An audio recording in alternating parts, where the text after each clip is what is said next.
Hi,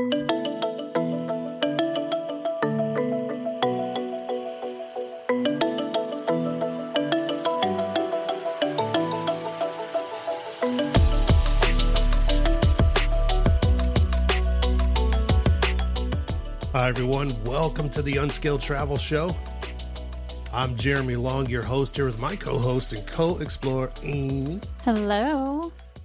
Usually, I would say we are in beautiful Las Vegas, Nevada, in the Diamondback Land Surveying Studios, but this time, we're actually on the road. We are on a road trip, crossing. We're about in the Midwest of the United States, and so it's very fitting that this is a continuation of our series of roadside attractions, roadside oddities you find here in the United States. We've talked about things like in the Southwest, giant meteor craters and all kinds of things, all kinds of fun stuff you can, pick up signs that go on for hundreds and hundreds of miles that lead you to odd places. And that continues with this show, talking specifically about these oddities you can find in the Midwest.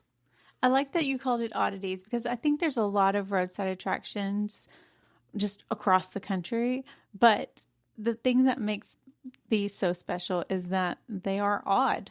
It's not just like, oh, look, there's a giant statue of something. It's like, this there's a little bit more to this one than just a statue of a cow.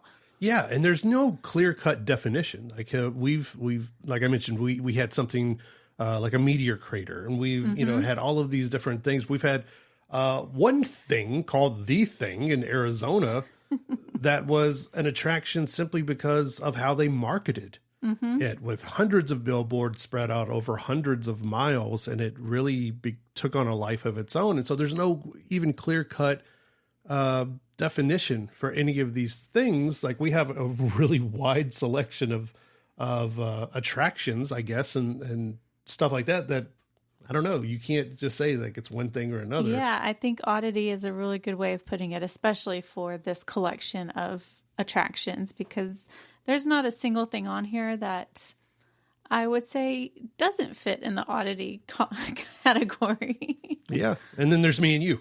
And we're odd.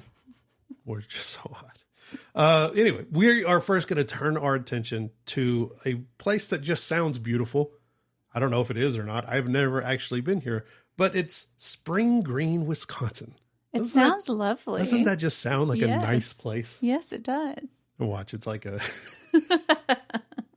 Well, anyway, I was going to compare it to somewhere else, and then I think, oh, what, people probably live there. Don't want to do that and upset them. But it is a place that you and I have never been personally, but we see it constantly on lists of best roadside attractions to go see and, can't miss lists and things like that. But it's the House on the Rock. And if you don't know what the House on the Rock is, well, that's what this is for. We're about to tell you, right? So it's a sprawling labyrinth type of attraction built into a cliffside by a man. And it started in the 1940s, and technically it is still being built and added onto and changed up to today. And it's been around, again, for all of these years, and people absolutely love, the House on the Rock.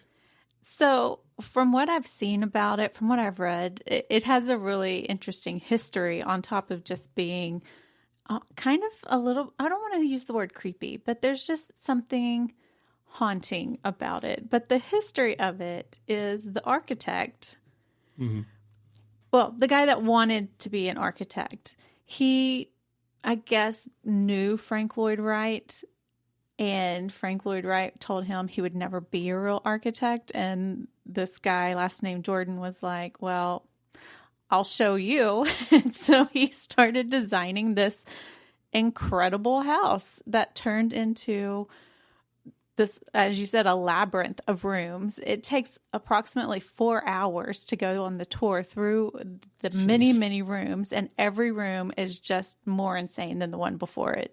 Yeah. And that's the popular legend around it, which I love it, because some places are built because people just can, and others, my favorite ones, are built out of pity. I mean, not pity, pettiness. Spite. A little bit of pity probably is in there too. Spite, pettiness.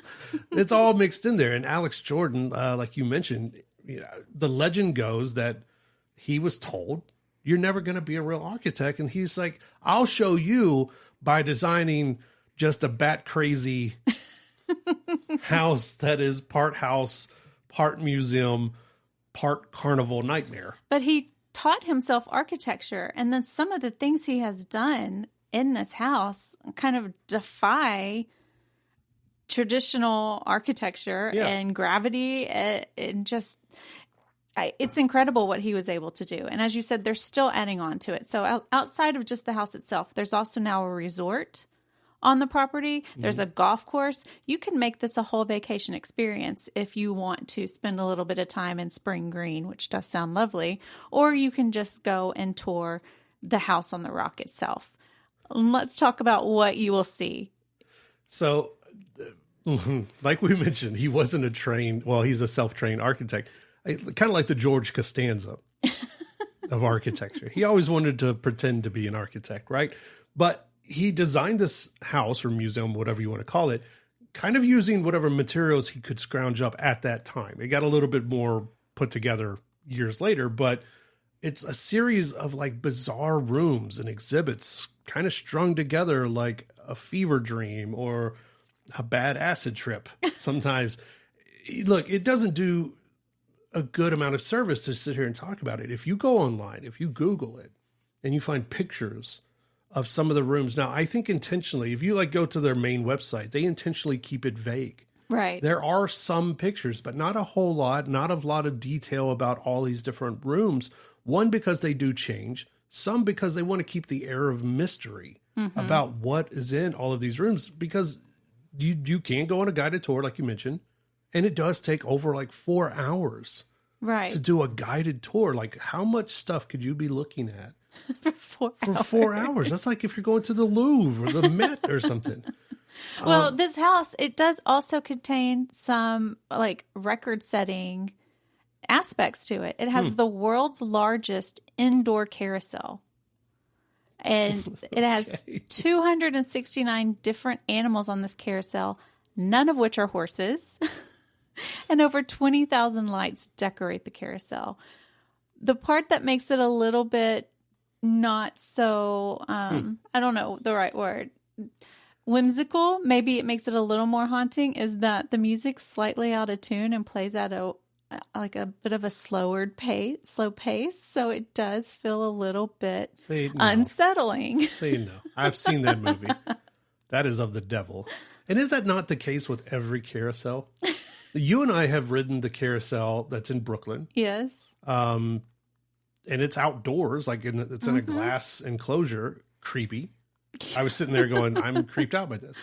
There was the carousel that's on the pier in Seattle. We rode that one. We rode that one. Creepy. We rode one in Europe somewhere. I don't remember. Oh, yeah. What was that one? Oh, that was so scary. Every carousel I've ever got. So to say this is the world's largest indoor carousel and it's creepy, come on, man. In a house / museum design where you can't get out of. I don't know if that's true. What is it? I don't know if you can't get out of it. They have an organ room where it's a giant pipe organ. There's a giant pipe organ room. Again, one of like the largest in the world. They have an infinity room that juts 200 plus feet out over the valley below with glass walls and no like outside visible support beams. And it gets smaller and smaller as you go to the end of it. Oh. And it's just like you're walking on glass above the valley below. Optical illusion. Yeah. Oh, yeah. I don't know that I could do that one. I don't know I could do that one. Well, because it's all windows, right? So you can see. Yeah. Oh, yeah. No. So I don't know what Alex Jordan's real thing was, but. Well, we're talking about it. We're still talking about whatever his real thing was. I think we're going to keep talking about it because that sounds like there's bodies buried somewhere. But it looks like a fun place. Don't let me stop you from checking it out. It's the Unscaled Travel Show. Keep it right here. We're going to have more roadside oddities and attractions in the Midwest. We'll be right back.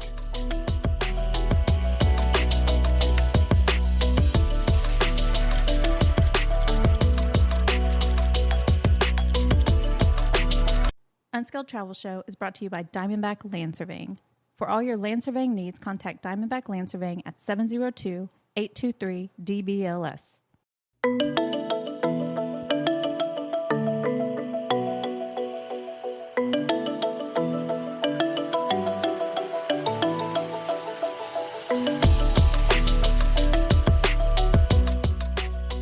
Hi, everyone. Welcome back to the Unscaled Travel Show. Check us out online. All of our past episodes, interviews, things like that, unscaledtravelshow.com.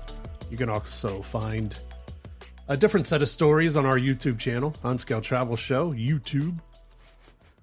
They're just different. Talk about oddities and oddball things. All kinds of fun stories. Totally different than this. Makes you wonder if we shouldn't have changed the name for it. But whatever. Can't do anything about that now. So we're talking about roadside attractions and oddities you can find in the Midwest United States. Perfect for road trips.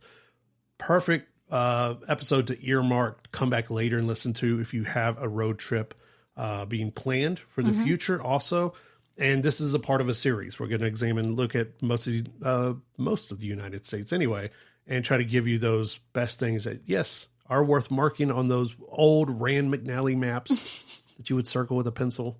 Never with a pen, because then your mother would beat you. Not beat you with love. The Rand McNally that folded or the one that was in the book? No. The one that folded, obviously, that you could never fold back correctly the first way. So we're talking about this odd house in Wisconsin, which is like a part of every nightmare I've ever had. So I have to bring it back a little friendlier, a little bit family friendly here. To the place that most people consider in the Midwest, a staple of road trips and a rite of passage, especially if you're from the Dakotas area, and that is the Corn Palace. Do you think people really consider it a staple? No, so the thing is, like, I love that you cracked yourself. I mean, I don't know that I would call it a staple. I love it. Okay, go ahead. Whatever you were saying. Okay. You don't think it's a staple? I don't know. I don't know. I mean, the deal is, it's really just an arena, but it's how the arena is decorated that makes it the attraction. So, like, they host concerts and, like, I guess rodeo type things. Like, I don't know. It's just an arena. So that part of it isn't necessarily special. Mm-hmm. It's the outside of it and the fact that they actually decorate it and redecorate it every single year using corn and grass and grain to make murals on the outside of this building. Yeah. And these murals are beautiful. Like, the current one I kept looking at it thinking, surely this is like stonework or something. Mm-hmm. This does not look like corn and grass. And that's what it is. It's gorgeous. And they create these using, I mean, some of them require 12 different colors of corn. I didn't know corn came in 12 different colors. I knew there was blue corn, right? And white and like a couple of shades of yellow. Yeah. Are there different What are ones? the other colors? I don't know. What other vegetables do I not eat enough of? Well, we grew up poor. We didn't get vegetables. Look, we're not only giving you roadside attractions, we're also healing. A lot of childhood trauma is being healed. This is our therapy. In this show today. We're laughing. People are crying. Yeah, that's what it is.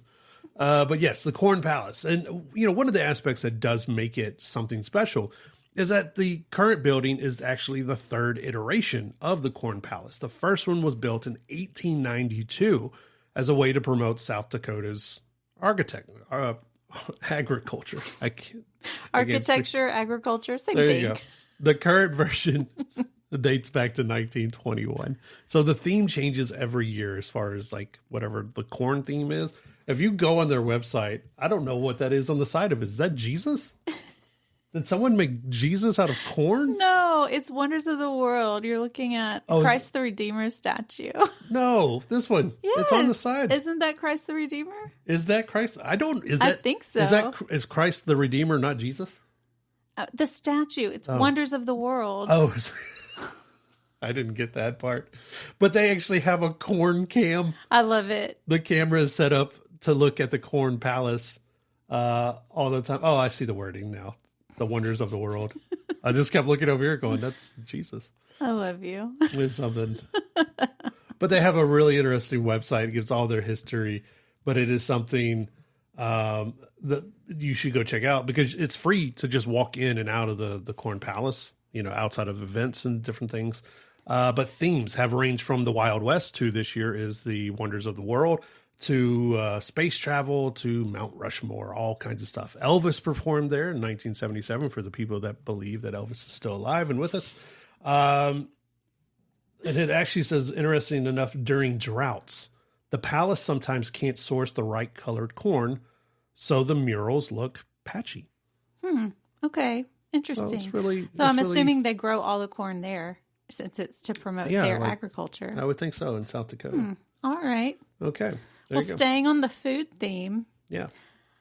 This one, I really want your opinion of it. The Spam Museum in Austin, Minnesota. Yes. I personally have never eaten Spam before. Oh, and you say you grew up poor. You didn't grow up poor if you never had Spam.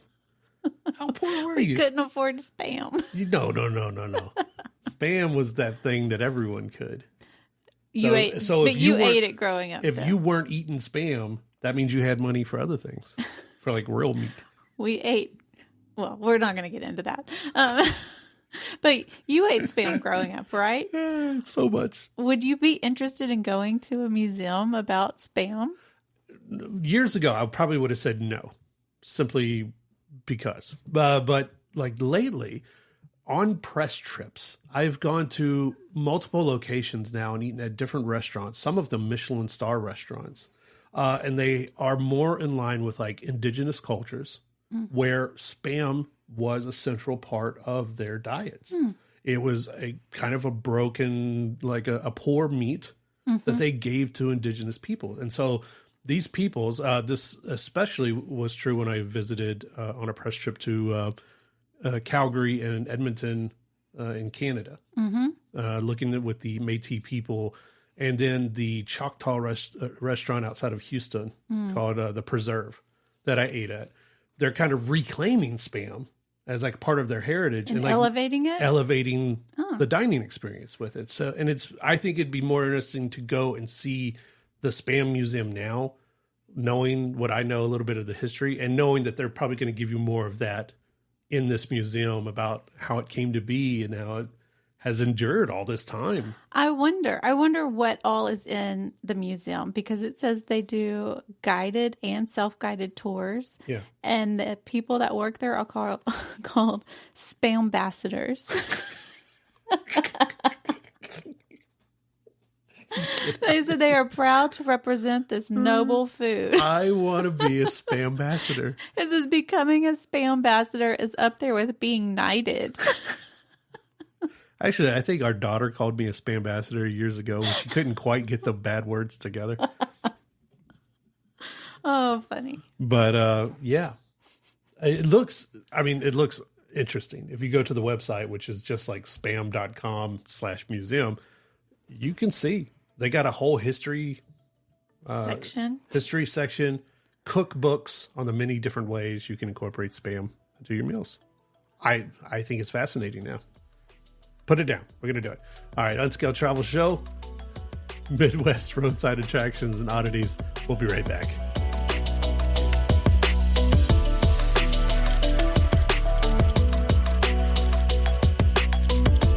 Unscaled Travel Show is brought to you by Diamondback Land Surveying. For all your land surveying needs, contact Diamondback Land Surveying at 702-823-DBLS.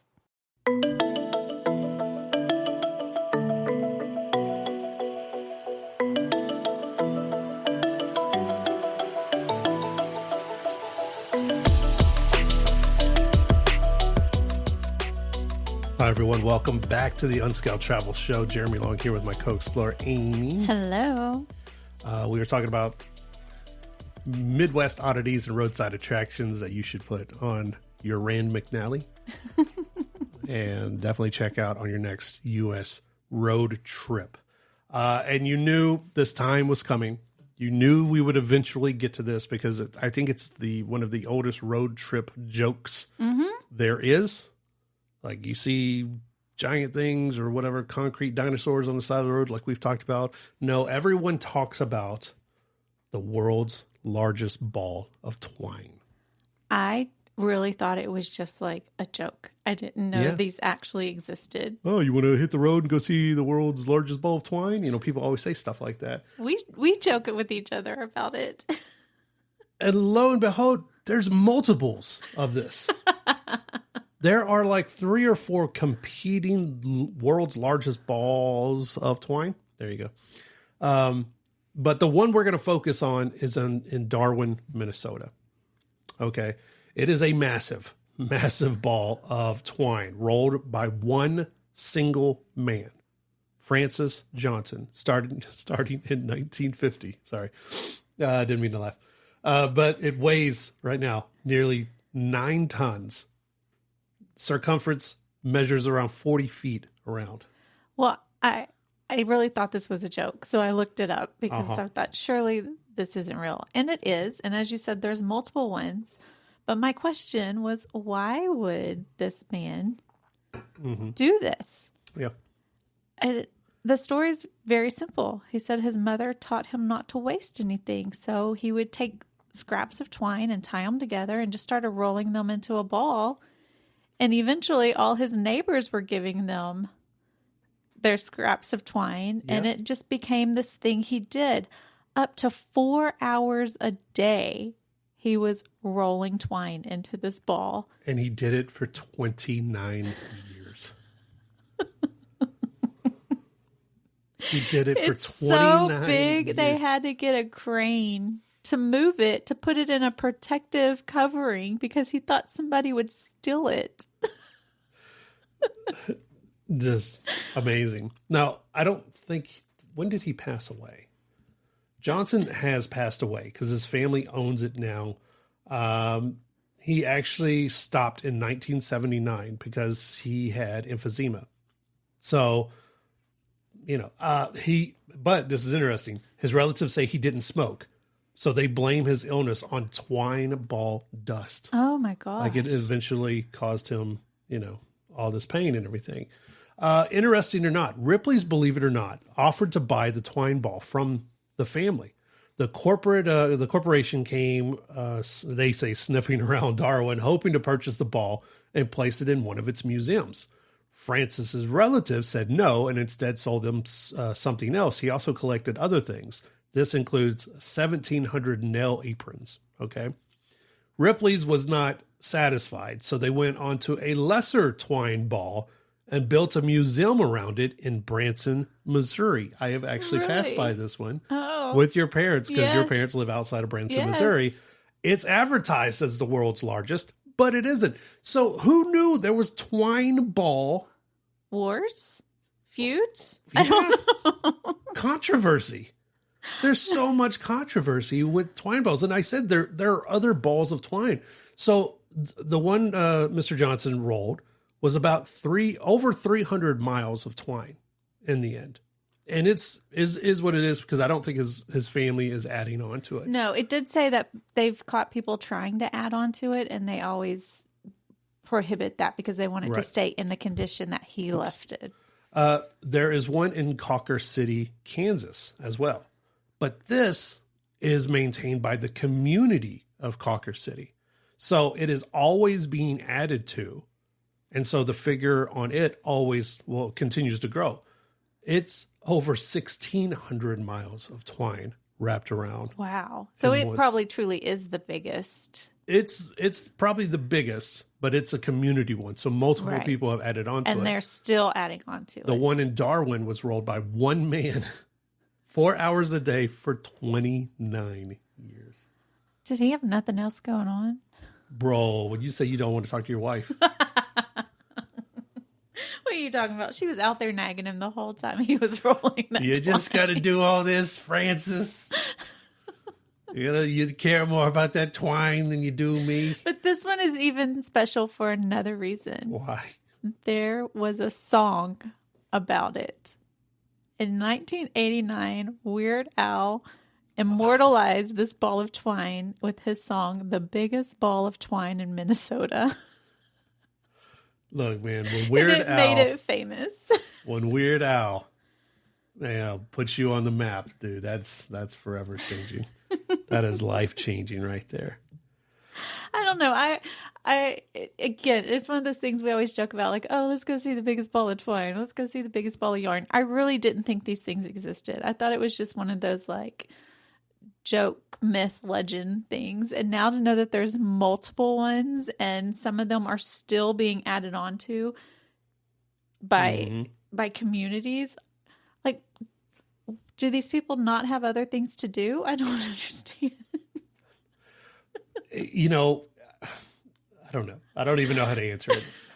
Because years later, the mayor of the city about Mr. Johnson said that there was a certain purity to what Francis Johnson did. He wasn't trying to make his ball the largest. People who knew him said he just did it because it was there. So you want to know why people do what they do? Because sometimes you just can. True. Why not? I guess in a way he was a collector of twine. This was his museum. It's just a giant ball in a tent, basically. But this was his contribution to the world, to life. So much happiness. Think about it. I'm not. It sounds like I'm joking, but I'm not. So stop laughing. There's so much happiness. That's a lot of twine. It's a lot of twine. I keep looking at pictures going, that's a lot of twine, man. They got the little cutouts where you could put your head in the ball of twine. Like those roadside attractions. I love this so much. We're going to go see this ball of twine. It gives me, look how much happiness I'm having right now. It's an Unscaled Travel Show. Keep it right here.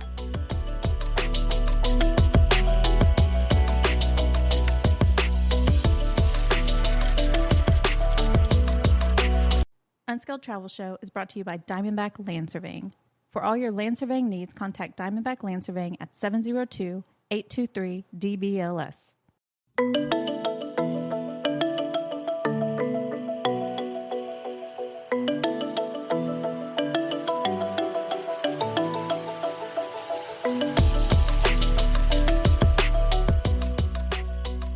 Welcome back to the Unscaled Travel Show. Jeremy Long here with my co-explorer, Amy. Hello. Talking about United States Midwest roadside attractions and oddities you can find. You should absolutely write down for your next road trip through the U.S. Part of our series of roadside attractions and odd things you can find because, there's only so much Katy Perry and Maroon 5 you can listen to when you're driving, where you just want to drive off into the Grand Canyon. So we have twine balls, spam museums, all kinds of fun. A weird house also in Michigan. So we're going to stay in Michigan. Michigan seems to have a lot of odd things to go look and see and find. So yeah, I don't know why. A lot of concentration of things there. This one's strange. And it's the only proper way to name it is just call it what it is, right? It's a mystery spot. The mystery spot of St. Ignace, Michigan. I hope I'm saying that correctly. St. Ignace, Michigan. But what it is, it's like a weird gravity anomaly, basically, attraction where the laws of physics seem to bend slightly. Yeah, I thought when you first said the mystery spot, I thought it was going to be one of those like hokey, almost funhouse type things where it's optical illusions and the chairs are nailed to the ceiling and like that kind of stuff. But when you actually read about this, no, it is a place where, as you said, like the laws of physics don't apply. Like they're just not there or something. So in the early 50s, 3 land surveyors went there from California and they realized none of their surveying equipment were working. Yeah. And they started doing research, and in their research, they realized like they were lightheaded a lot of the time. They just weren't feeling right. Again, outside of just their surveying equipment, none of their electronics were working correctly as long as they were in this 300-foot space. And they just started calling it a mystery spot, which has now turned into a roadside attraction. Yeah. How do you do that though? How do you prove stuff doesn't work here? So yeah, that's where they started building like this space where it kind of showcased how things didn't work the way they were supposed to. Right. They set up a kind of a tilted cabin that exaggerates the optical illusions. And that's really at the heart of it. It's like this space where some weird stuff, and I don't know sciencey stuff, but there are optical illusions that happen and make you feel kind of tilted to one side. This cabin you can kind of walk through that has different little things you can try out to like trick the eyes and trick the mind into thinking that things might be happening that aren't really happening. And they've built a whole resort around it. Right. But it is still something that attracts thousands and thousands of visitors every single year. And crazy enough, there's also one in Santa Cruz, California. Yeah. There's another mystery spot. And so it's like, it is kind of that hokey funhouse thing, but it's based in something really is going on here. Whether you want to call it some type of vortex or I don't know. One of those places where people say they feel things or they don't feel things. Yeah. Like the optical illusions, the balls rolling up the hill, that kind of stuff. Yeah, it's a little forced perspective, but it's rooted in something odd that is truly happening in this place. And since then, you act like, how could they, make something out of this? I don't know, this mystery area, or I guess this mystery spot. Is since then, over the years, they've built zip lines, mini golf, a maze, all kinds of stuff. Because if you want to be confused, if your eyes want to fail you, a maze is a perfect thing. And also mini golf. It's already kind of built right in. Like, you think you can't play mini golf before? Like, go to a mystery spot and try to do it. Where you're lightheaded and you keep falling over. Now let's play mini golf. Or a zip line. The one place I don't want to be lightheaded is high up in a tree somewhere. Well, you have an interesting zip line story. Listen. It wasn't in Michigan. That was West Virginia. And yes. No, we don't have time to get into that story. But I did go spitting and screaming in the forest. You spun so fast that the equipment rubbed a hole in your jacket, which is a little bit dangerous. I still have a scar on my arm where it went through my jacket, through my shirt to my arm. And then I didn't know they were taking pictures of me at the same time, and my shirt had rolled up over my stomach. So a little bit of a mystery spot, huh? Mystery spot. We used to have some mystery spots on some couches, some old couches we own. Stop it. What's up with that? Stop Nobody talked about it. You're just like, just don't sit there. Just flip the cushion over. But anyway, so you could go to the spot. It opened in 1953, actually, and it's been going strong. I mean, for decades and decades, and still is one of those places. You said it sits on, it's like the gateway town to Mackinac Island, which a lot of people may not know the name of the island, but it's the island off the coast of Michigan where they don't allow cars. And at one point, I believe it was a national park or national preserve. It no longer is, but you have to, basically they have bicycles and things like that, but they do not allow motor vehicles on the island to kind of preserve the history of it. Nice. And so this whole area of Michigan is it's a popular spot for tourists. And I think that probably works to the mystery spot's favor, and that why they it said something like 2 million visitors a year. Yeah. I mean, that fits. I could imagine the fun weekend ahead, like hitting a place like the mystery spot, going to the island, having a whole thing. I mean, that is the definition of the road trip that I'm talking about right there. So that seems to be a really good time. The staff even says the staff guides play up the weirdness with a rehearsed pitter patter, I guess. Pitter patter. It's as much theater as it is science, basically. And the attraction leans into the joke. The gift shop sells bumper stickers, or they used to, that say, "I found the mystery spot."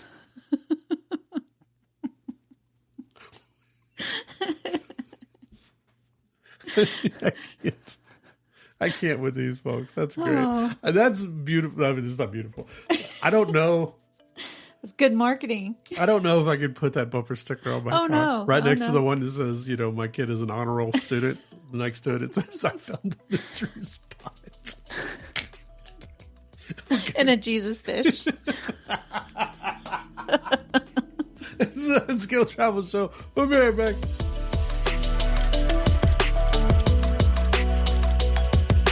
Unscaled Travel Show is brought to you by Diamondback Land Surveying. For all your land surveying needs, contact Diamondback Land Surveying at 702-823-DBLS.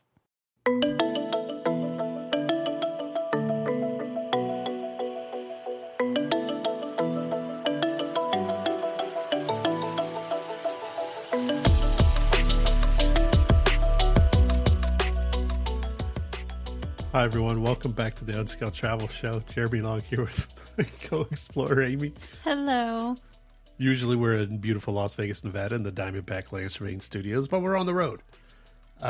We are actually in the Midwest. So we're not in those places, but I mentioned them anyway because we got bills to pay.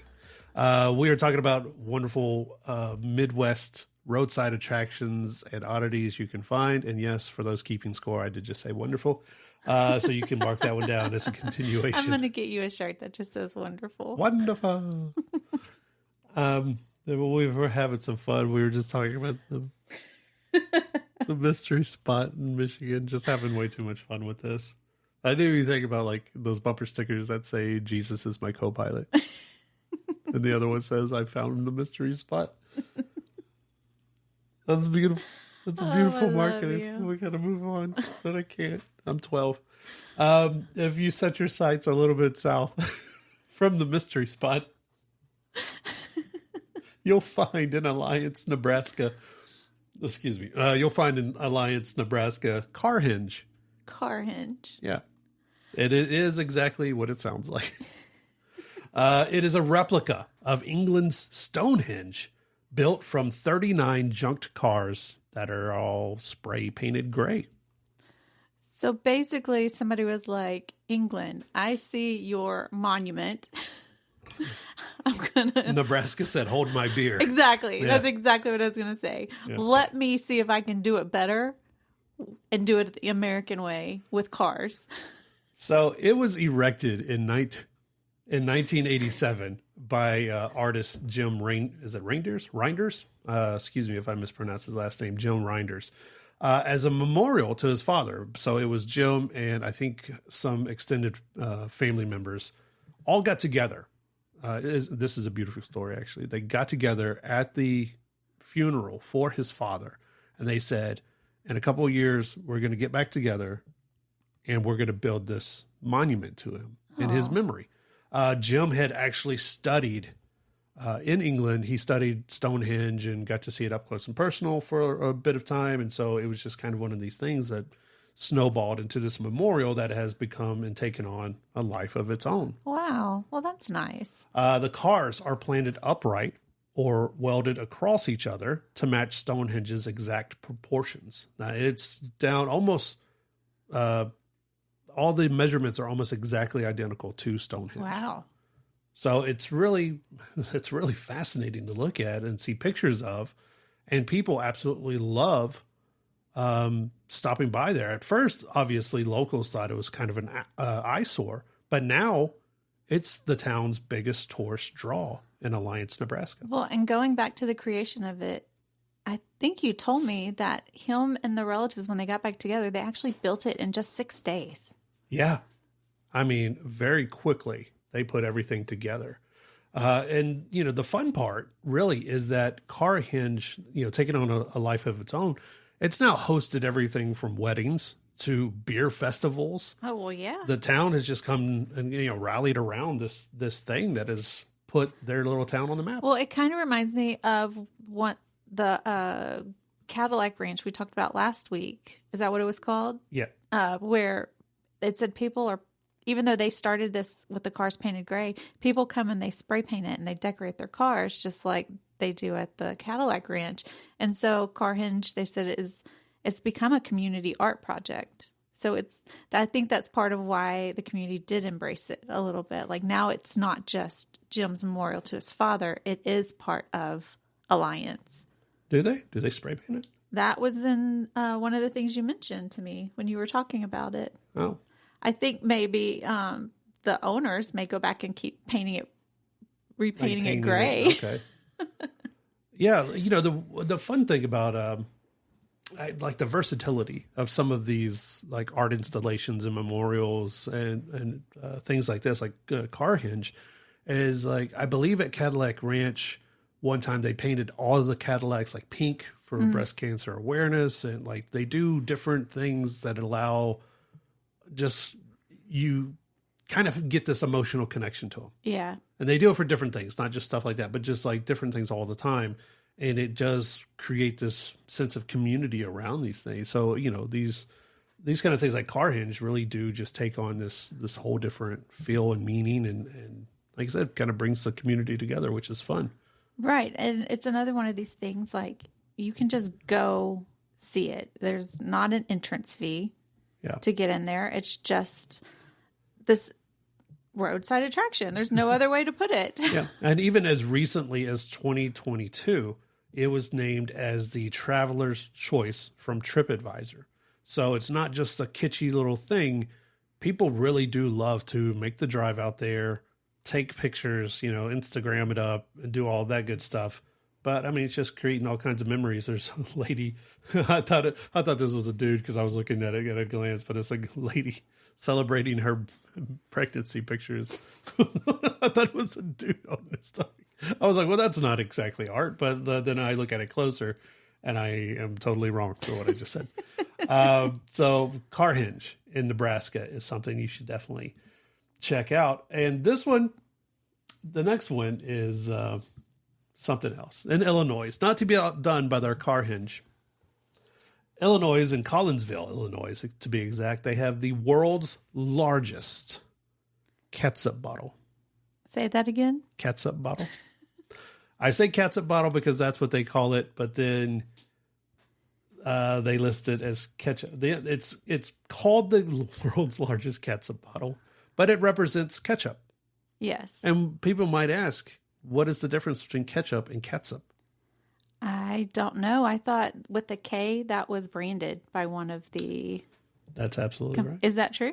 Ketchup and catsup are the exact same thing. The term catsup was more common in the 19th century. And then over time, I think Heinz or someone came out with like tomato ketchup to, I guess, give themselves some... Interesting. A little bit of difference in the market. And now most of the stuff is marketed as ketchup. But you'll see some old, with the C, and called catsup, and that became more of a Midwest and Southern thing, and it's slowly kind of fading out, generation after generation. Well, and the thing about this, I really like it because it has this like Americana feel to it. Yes, it does not actually contain catsup or ketchup. It is a water tower, which if you're not familiar with water towers, it holds water. It's interesting though. Tell us more, Mrs. It's Science. interesting because where we grew up, every town had at least one water tower, right? But I was talking to somebody not too long ago and they didn't know what a water tower was. They'd never seen one before. Apparently it's not like that common everywhere. Okay. So it is just a water tower that is shaped and decorated like a ketchup bottle. But it's become kind of a staple along the route of Route 66. It is over 170 feet tall and was built in 1949. I think it says, next to or for the this ketchup bottling plant. Bottlers of Brooks Old Original Rich and Tangy Ketchup. It's just funny hearing you say that word over and over. In 1995, it was actually saved from demolition and beautifully restored.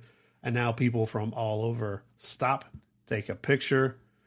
And the local community hosts a ketchup bottle festival every year with hot dog eating contests, car shows, and music. Just to keep the Americana-ness of the ketchup alive. That's so awesome. But it says it could hold up to 640,000 bottles of ketchup. If it were actually filled with ketchup? Yes.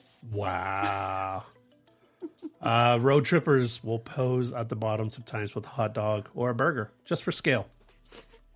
Right? We have to do it. There you go. Do it. Keep it right here. It's the Unscaled Travel Show. We'll be right back.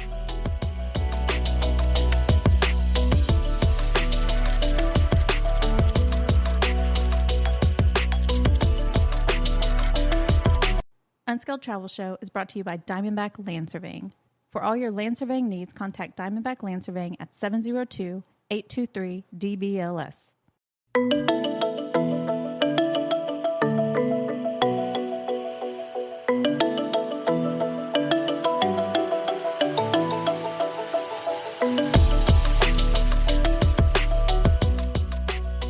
Hi, everyone. Welcome back to the Unscaled Travel Show. Jeremy Long here with my co-explorer, my road trip partner, Amy. Hello. Usually we're in Las Vegas, Nevada in the Diamondback Land Surveying Studios. Now we are on a road trip, and it's appropriate because we're talking about Midwest road trip oddities, attractions, side of the road kitschy things that you should put on your map and go see yourself. Take a picture, take a selfie with it. Some of these things, we open you up, we give you the introduction to it, but you got to go see some of this stuff for yourself. Yeah. Like, because words just don't do it enough, do enough for it. Including this stop in Brandon, Iowa, who is, home to the world's largest popcorn ball. Again, who decided, hey, let's see how big we can make this popcorn? I feel like that's a game kids play. How big can we make this popcorn ball? Brandon, Iowa is a town of about 300 people. Okay. So they got together one day and they decided, you know what, we're going to have a community project. And this was in 2009 to attempt to snag a Guinness World Record. So yeah, sometimes it's just people getting together, go, you know what, we ain't got nothing else going on. Let's go for one of these things and maybe it'll put us on the map and maybe people will come by our little town. And for people that don't know what a popcorn ball is. Sure. Explain that to people. It's literally a ball that's made out of popcorn and syrup. Okay. Like they make a syrup. Sometimes they use actual syrup. Sometimes it's a sugar water mixture. And you basically form a ball out of popcorn. It is sticky. Some people will also use melted marshmallows to hold the ball together. I see it more around the holidays. I personally am not a fan because it gets really hard once the syrup or the marshmallow kind of dries. Yeah. So I don't enjoy eating popcorn balls. But it never occurred to me to roll what should fit in the palm of your hand into something that is now over 8 feet tall and weighs 9,000 pounds. This is bigger than cars. Wow. It's bigger than a car. That is one big ball. Weirdly enough, they had to use, of course, forklift and crane to move it into place. That's not weird. But because of weather and rodents, because this is actual, edible stuff, they've had to rebuild the popcorn ball several times. And it's considered just an ongoing project. So it is the home of the world's largest popcorn ball. That is Brandon, Iowa. Strangely enough, I don't know if I want to see this. I think this is one of those things that you get out of your car and you look at it and you go, huh. I mean, it fits, right? It fits. We were just talking about the largest ketchup bottle. Sorry. We talked about the Spam Museum. And even there's a giant, Jolly Green Giant statue. Mm-hmm. And for people that are outside the U.S., I don't know if they have Jolly Green Giant branded foods, but they do here in the U.S., so most people might know. But you could make a whole food oddity road category. Trip. Yeah. Just by itself. Well, and I believe Brandon, Iowa also has one of the world's largest frying pans because there are several, again, that claim the title of world's largest, but the one in Brandon, Iowa is over 14 feet tall and said something like it could cook up to 500 eggs at one time. Okay. The fact that there are several of these largest frying pans is Again, okay. who's like, all right, let's see how big we can make a frying pan. Why not? I don't know. Yeah, when you're at the meeting, when you're at the community meeting, you just got to go, sure. Why not? We got nothing else better to do. And that's exactly what they said. Again, going back to Michigan, because why not? Apparently, Michigan has all kinds of oddities. In Grand, and I'm going to mess this up, Grand Marais, Grand Marais, Michigan, they have a pickle barrel house. It is a 2-story cabin shaped like a giant pickle barrel and a smaller barrel attached as the kitchen. It was built in 1926 as a summer home for this cartoonist and his wife. So, hey, dear, I got us a summer home. Aren't you excited? And she's like, I'm so excited, William. His name was William. And then he takes her to this giant pickle barrel. Well, speaking of odd buildings, in Dresden, Ohio, there was a company that manufactured baskets and housewares. And I think the way you say it is Longburger Company. They made their headquarters look like a picnic basket. It's huge. Sure. It's a multi-story building that looks like a picnic basket with the handles like leaning up against each other. Unfortunately, the company went out of business, but the building is still there and you can see it from the main street of Dresden, Ohio. Can you imagine you're driving and you're like, is that a picnic basket? You're expecting like Yogi Bear to come out. Hey, boo boo. Let's take it this big old picnic basket.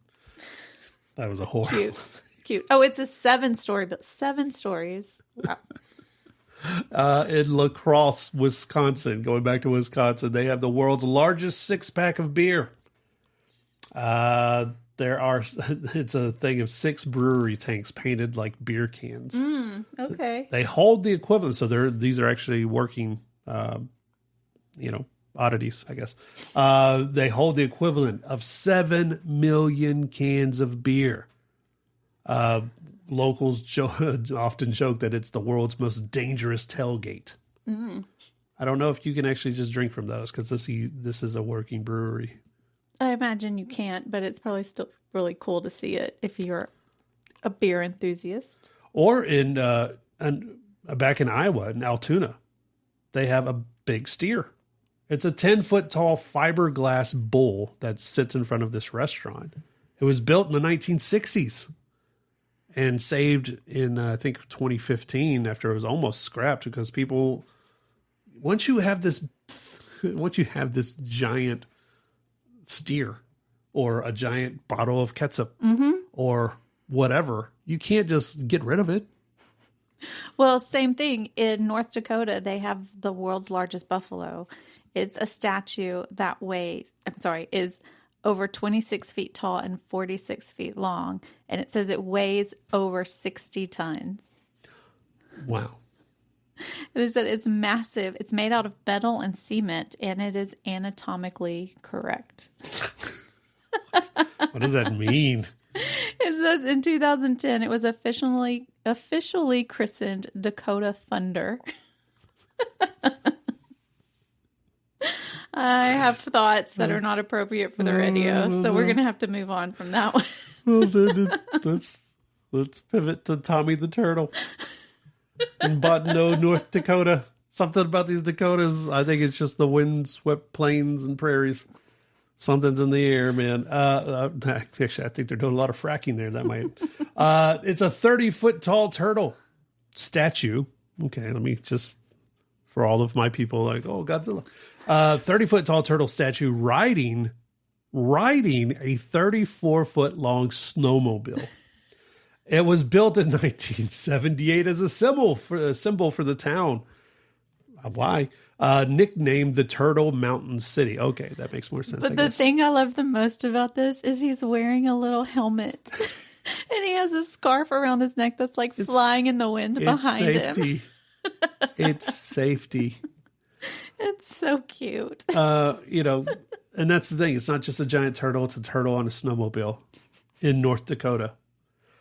Built to promote local tourism and highlight snowmobiling as a regional pastime in that area, which that makes sense. It cost about $20,000 to build in the 70s, which is about around probably $100,000 today. It weighs more than 2 tons. Locals say Tommy is the largest turtle in the world on a snowmobile. Very important thing to remember. That's a niche. It's a niche record. Turtle on a snowmobile. But it's still theirs. It's their record. So Wow. Well, did you know that the U.S. has our own Leaning Tower of Pisa? Does it have Tommy the Turtle? No, it doesn't. I don't know if it's I think I want to see then. No, it's a half-size replica in Niles, Illinois, which is the sister city of Pisa. And it's only 15 minutes outside of Chicago O'Hare Airport. Really? Which we've flown into several times. And I've never seen it, but could go see that easily. I feel like we need to. And it's also right around the corner from the world's first ever McDonald's. Knock multiple things off a list. Exactly. We hope you enjoyed this episode of the show. Write all these down. Save this episode for later once you hit the road. And more importantly, let us know about it. Go to the website, unscaledtravelshow.com. Let us know what oddities you come across. Better yet, send us some pictures. We'll see you guys next time.